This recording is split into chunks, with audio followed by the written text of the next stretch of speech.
Hello everybody, I am Gustavo Tolosa, the Plant-Powered Pianist, and I am thrilled to be here in Chef AJ's show every month, the last or the fourth Sunday of every month. And since this month was my birthday, I decided to do something fun. And so this is called Beethoven and Bach and Beans. I think beans are a wonderful food for many, many reasons, and I decided I would do a BBB, all B's, so Beethoven, Bach, and beans. As I show you how to make some simple meals with beans, we will be listening to some piano music that I will play, music by Beethoven and Bach, some of the greatest composers in music history.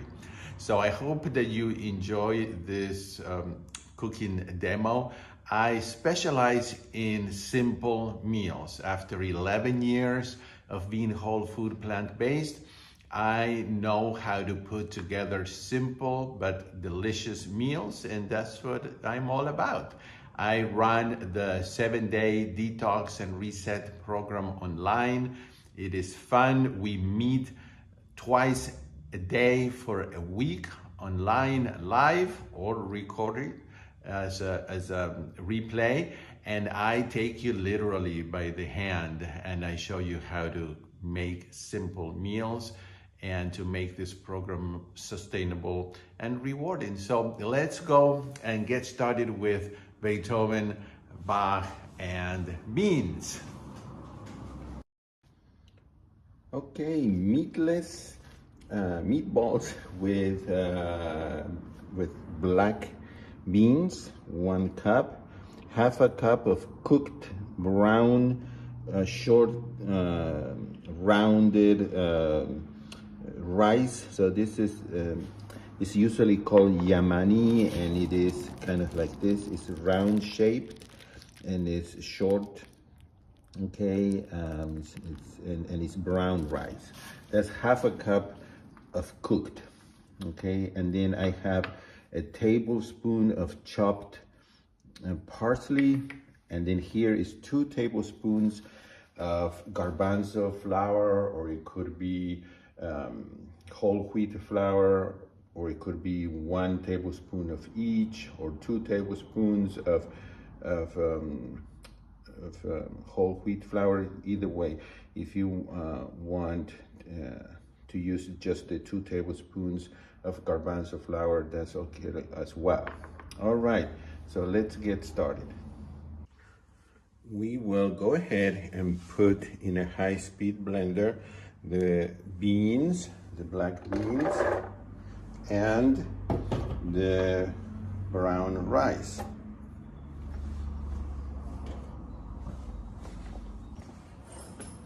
Here goes the flour,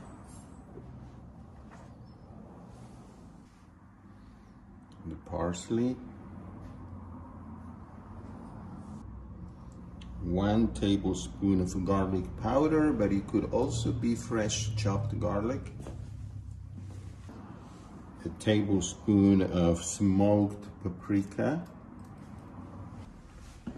half teaspoon of white pepper, half teaspoon of salt substitute or salt. You could even go with 1 teaspoon as well. A teaspoon of white balsamic vinegar, or it could be aquafaba, which is the liquid from the garbanzo beans. And now we blend.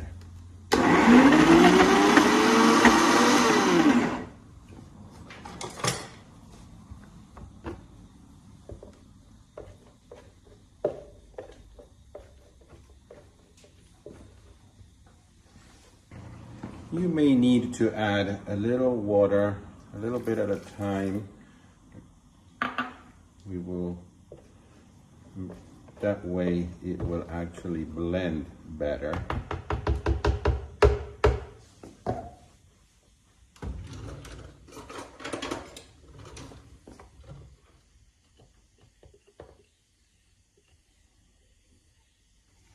It actually smells very good. It doesn't have, I don't think, enough liquid, so we'll just keep stirring and adding a little bit of water to this.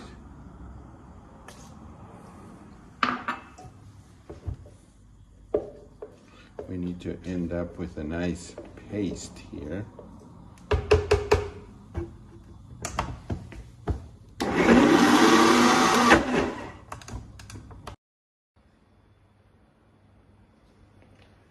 All right, so this is what it looks like, okay? And we're preheating the oven at 400. If you want to, you could use an air fryer, all right? That's another possibility. I'm just going to use a regular oven, and we will start forming, you know, like meatballs. And so as you can see, I changed the mixture to another bowl where I could add more chickpea flour to thicken it a little, because that, so I really recommend that you do this in a blender.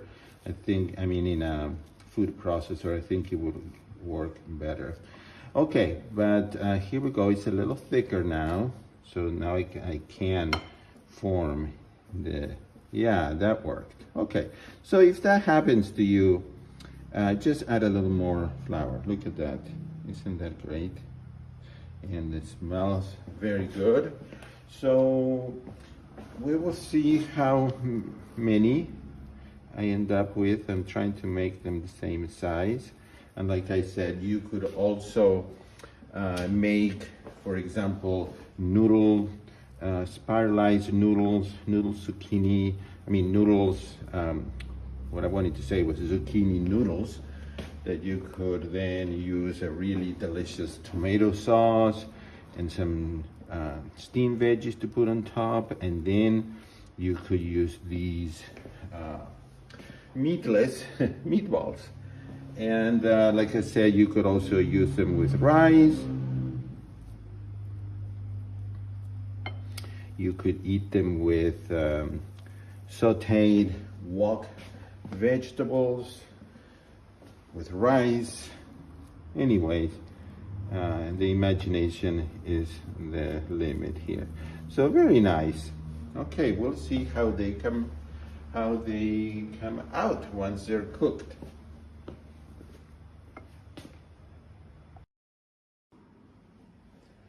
All right, so I ended up with 12. So this could be for either 2 or 3 people. And while we while we cook these either in the oven or in the air fryer, I'm going to get ready for the next recipe, and in the meantime we'll listen to some Beethoven.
Okay, so on to our vegan mayonnaise, which you can put on, let's say, lettuce wraps if you want, or even if you make sandwich, let's say with pumpernickel bread, that is one of the healthiest, you can do that.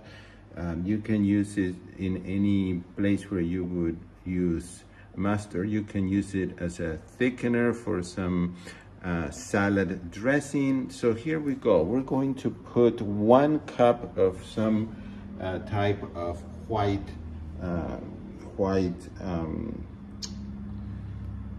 beans, and we will put a tablespoon of lemon juice,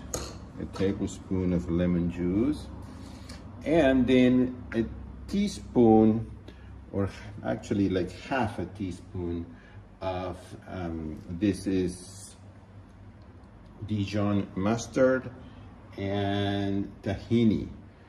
I think it will need some kind of a little bit of fat, and but of course this is healthy. It's not like, let's say, a free oil, and we'll use that. Here we go. And we will use also some of the liquid that came from the beans, with a little bit there, and see how that goes. And if you use salt, this is where you would add some salt or a salt substitute. So I'm going to use Benson's Table Tasty, but you can use any other. I would put about a teaspoon. Okay, and let's start the blending procedure here so that it can be very creamy.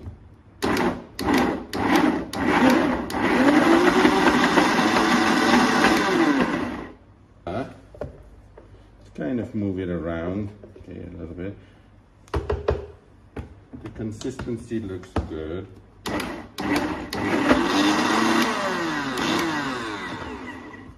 I don't want to add too much liquid to this, if possible, because I want it to be creamy.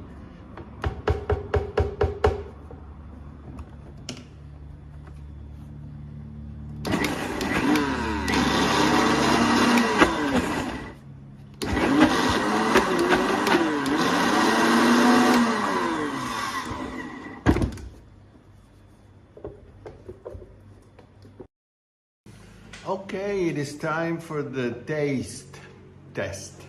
This is very firm and crisp, and we'll see. Here we go.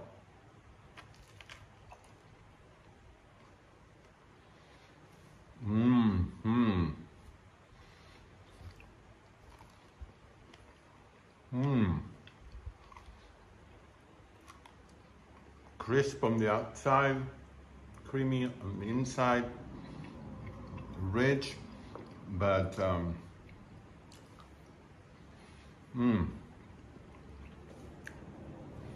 definitely a very good recipe. Give it a try. And let's try the vegan mayonnaise and see how this one turned out. It is creamy. We could eat it actually with this, but I'm just going to eat it to try it by itself and see the flavor. Okay, here we go.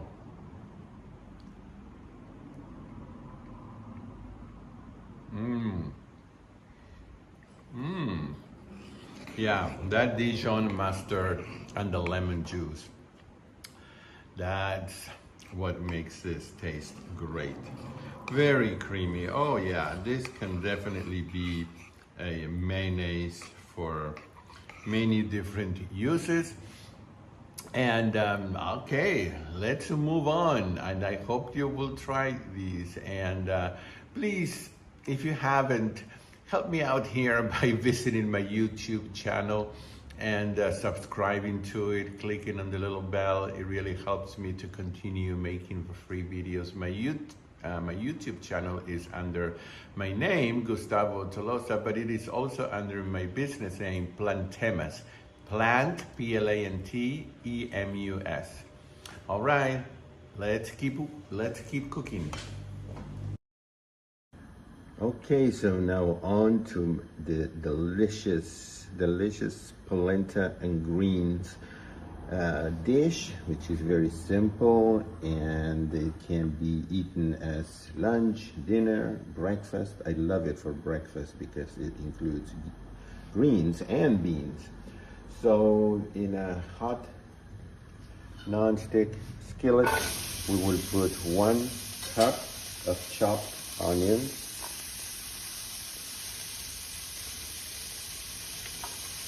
1 cup of red bell peppers, and 3 chopped garlic cloves.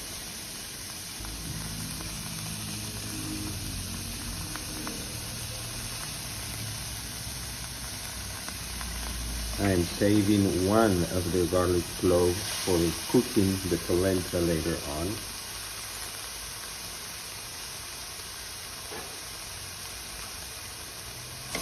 We're first making the topping here, and we will cook this on medium high or high heat for about 4 minutes.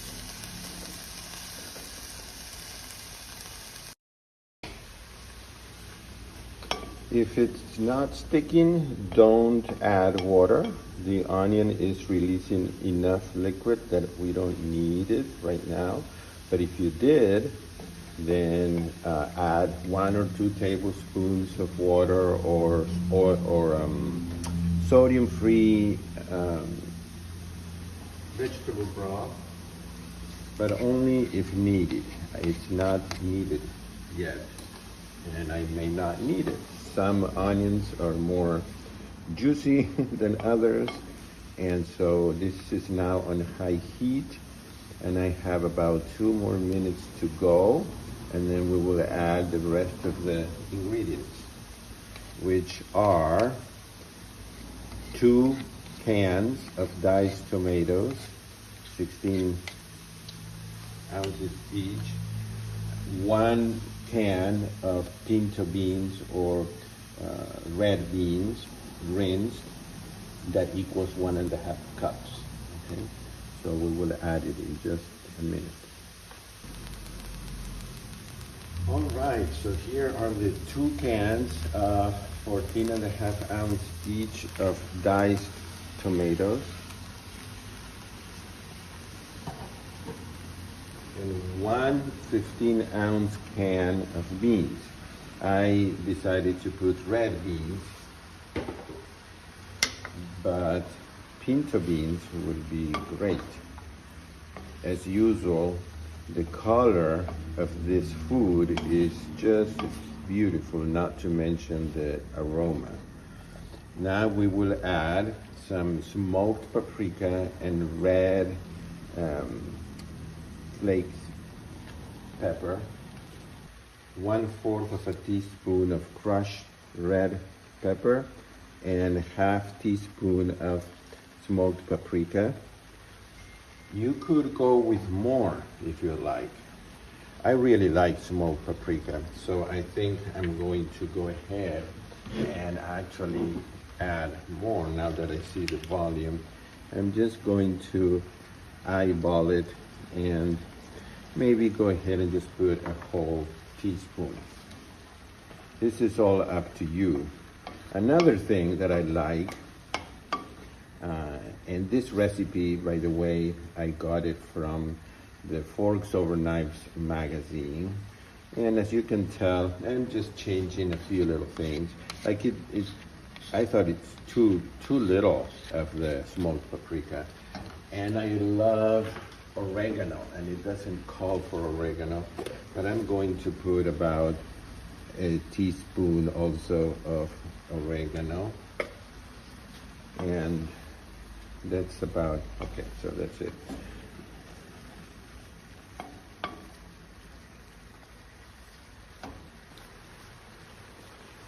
And finally, the greens. Okay, so you can get frozen kale, frozen spinach, frozen chard. I guess you could even get frozen broccoli, but the actual recipe calls for frozen kale. And it calls for a 16-ounce bag of frozen kale. I got frozen spinach, so that's what I am putting there. And what I'm going to do so that this spinach will melt is put the lid on this pan, go to a medium, really high medium heat. There is enough juice in here that it will not stick, so I'm not going to worry about that. And I will cook it and basically until the kale or the spinach is thawed and or wilted. So we'll be back.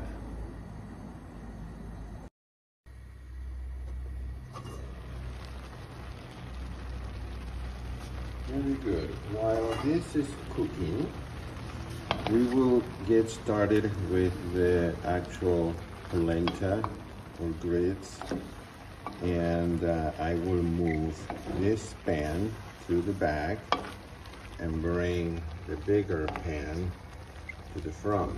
This looks just absolutely delicious, and it's almost done. Actually, it is done.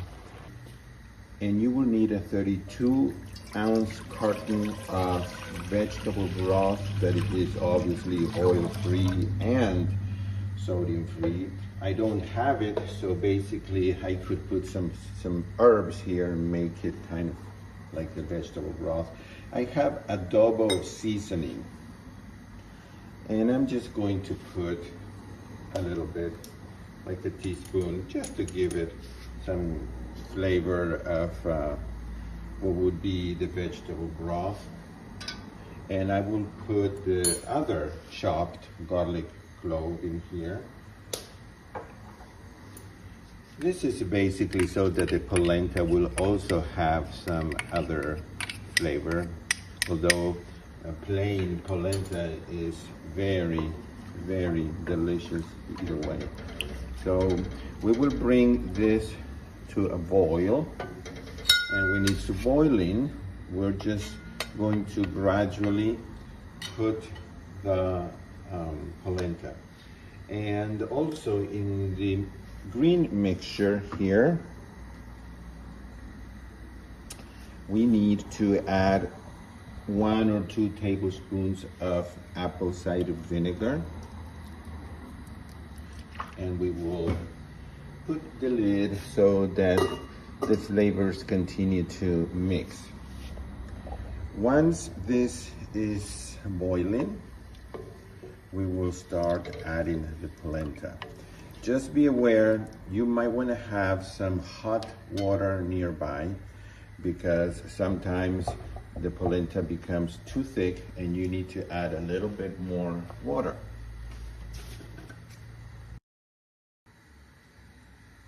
The broth is almost boiling, so I'm going to start adding the polenta. This is instant polenta. Don't worry if you don't find instant, use regular. It'll just take a little longer to cook. The instant will take either about 3 minutes, no more. The other may take up to 10. This is 1.5 cups. You want to add it gradually so that lumps will not form, and you want to have a long spoon because it will start to splatter and you don't want to get burned. Now I will reduce the heat to low so that it won't splatter too much, but you do want to add it gradually. Otherwise you may end up with lumps, and you really want this mixture to be very creamy. I'll show you in just a minute once I'm almost done adding the polenta. gradually. And you want it to be creamy and not runny. It could be a little bit thicker than creamy. That is up to each person's taste. If you have leftovers, then the polenta becomes hard, and so when you want to eat it again, sometimes or most of the times you need to add half a cup or so of hot water and stir it again, and then it becomes creamy again. Okay.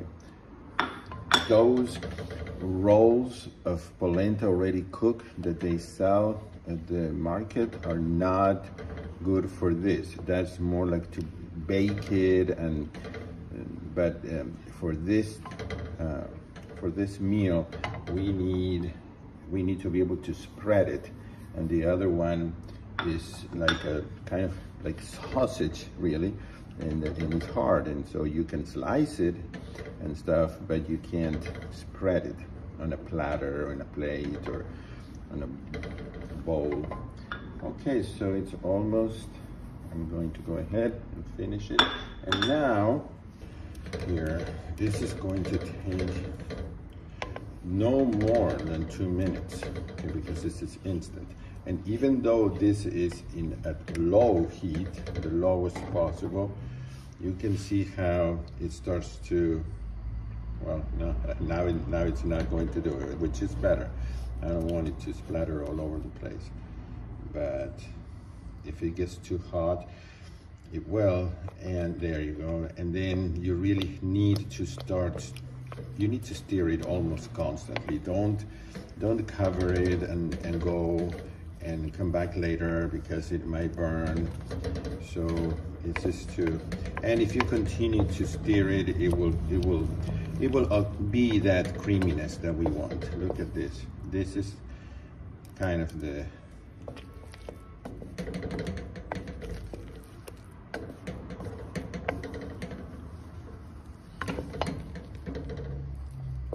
look at this. This is kind of like the consistency that we want.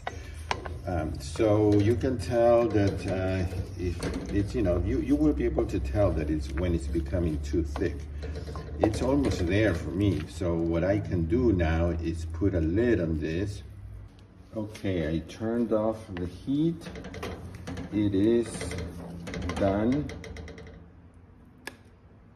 I will keep it hot there by putting a lid on, maybe letting it rest for like a couple, 2 or 3 minutes. That's the platter we will use. Souvenir de la fête. And of course, you don't have to do it on a platter. You can just do individual portions and just get a nice bowl and put some, let me see. For presentation purposes, this would be good.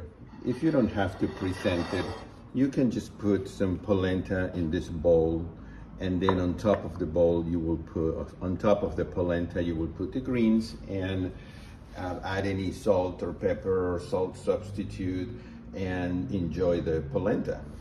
For my video here, we will go ahead and use a fancier presentation.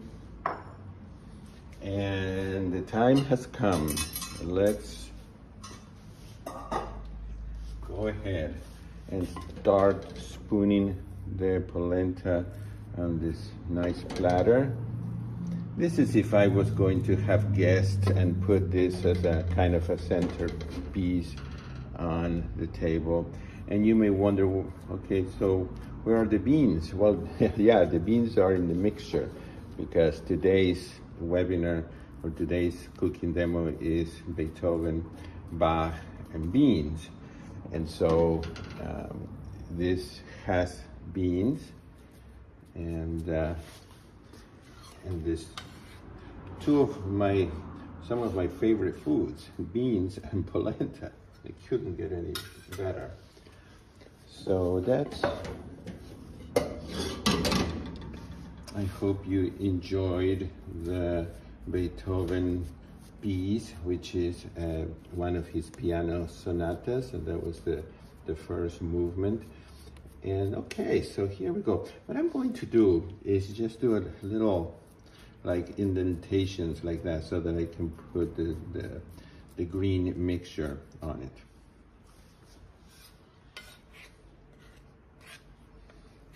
You will love this.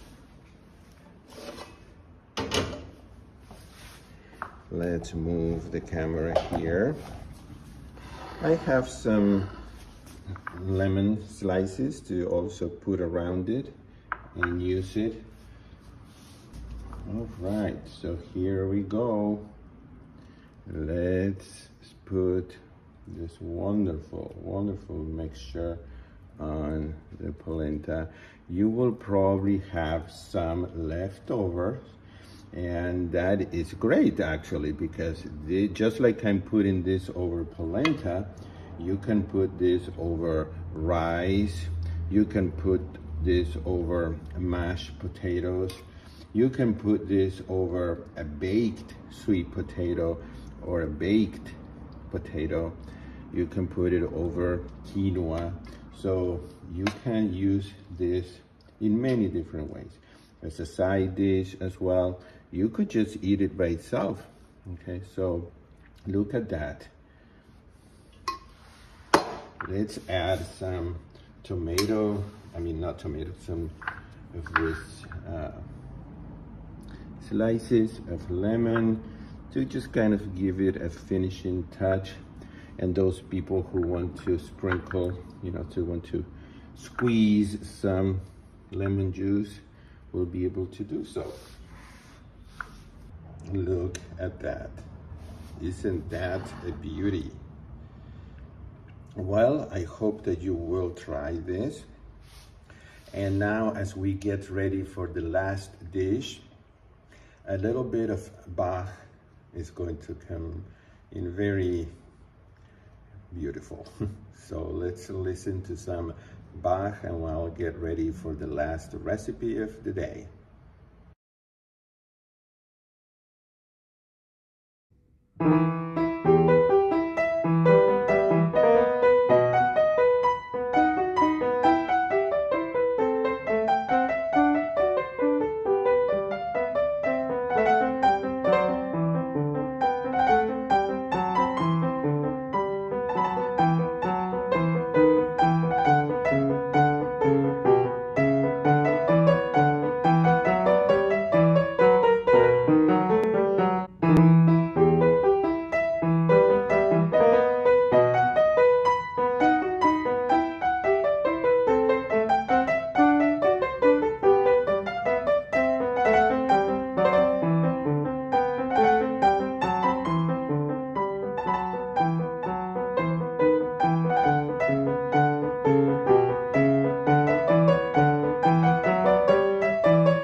The next recipe is a green cabbage and white bean soup.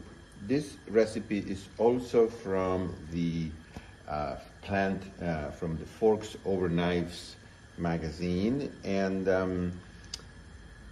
it makes about 8 cups.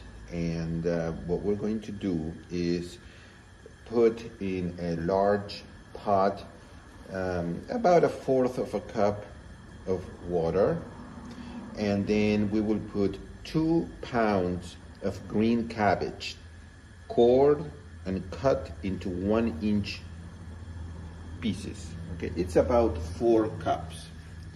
And so here is the cabbage.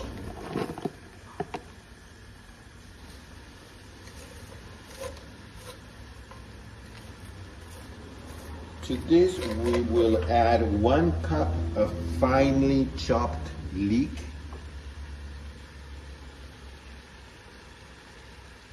1 cup of chopped carrots, 6 cloves of garlic chopped,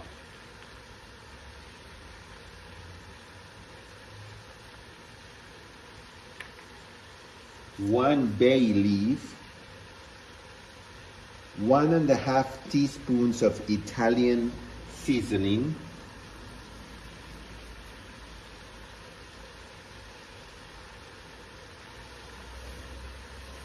we will cover this and let it cook. We will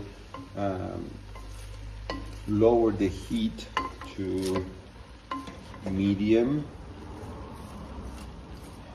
and this is going to release water as it cooks. And this is a non-stick pot.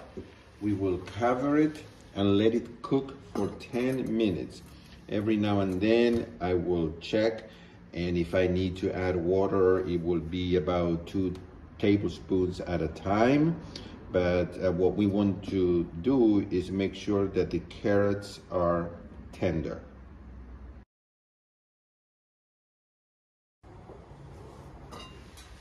About 10 minutes have gone by. I really did not need to add water, but remember that it's better if you stir it every few times, add a little water if needed. The carrots are getting soft.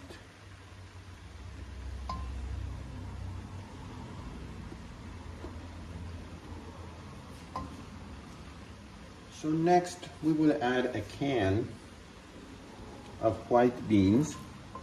That's 1½ cups, rinsed, okay? And then 1/4 cup of tomato sauce. Just to clean it a little, I'll just add a little water.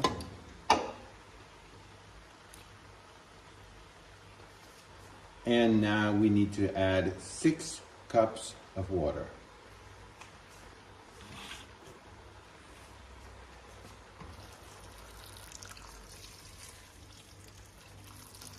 Let's give it a good stir. And so the heat is at a medium heat, and we will stir it, and actually we will not cover, and we will cook it uncovered for about 7 minutes, or until it's becoming thick, and at that point we will continue with the last step. About 10 minutes actually have gone by. We will take the bay leaf out, and you can see how it thickened, which is what we want. And finally we will add the 1 tablespoon of brown rice vinegar to finish this, and like 1/4 of a teaspoon of black pepper or more to taste. And then when we are about to serve it, we will add some fresh chopped parsley. I will just do it by side here. Some black pepper.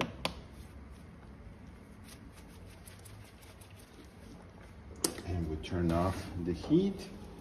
We'll just let it sit for a few minutes and I will prepare a bowl and try it. Let's put some soup in this bowl. It smells really, really good. I think it's a wonderful combination. And so now the last touch here is to add a little bit of finely chopped parsley. This is fresh parsley. If you wanted to use cilantro, you could do that, or thyme. And let's go to try this wonderful soup.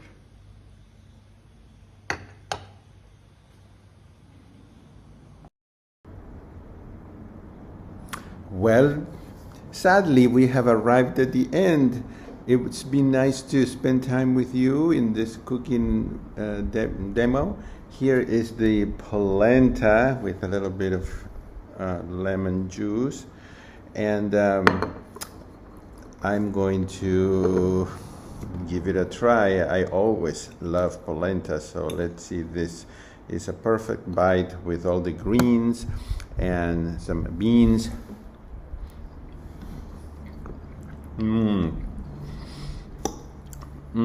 I could eat polenta every day, for every meal. It is a very satisfying food. Go ahead and try it. Let me know what you think. You can write in the comments. You can send me an email. And now, well, my email is info@plantemas.com if you'd like to have that email. And here is the cabbage and white bean soup.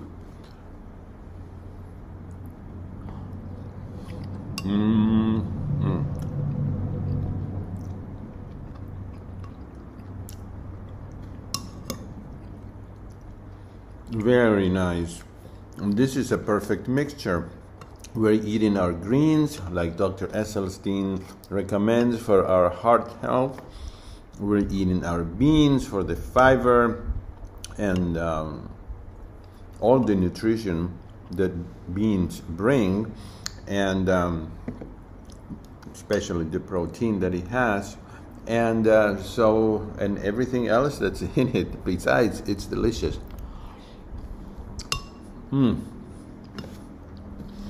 I hope you will try it. I invite you to visit my YouTube channel at plantemas.com and subscribe.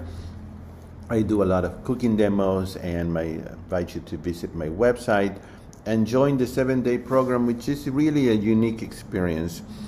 Everybody who takes it is absolutely delighted. We have the best of times. It's short.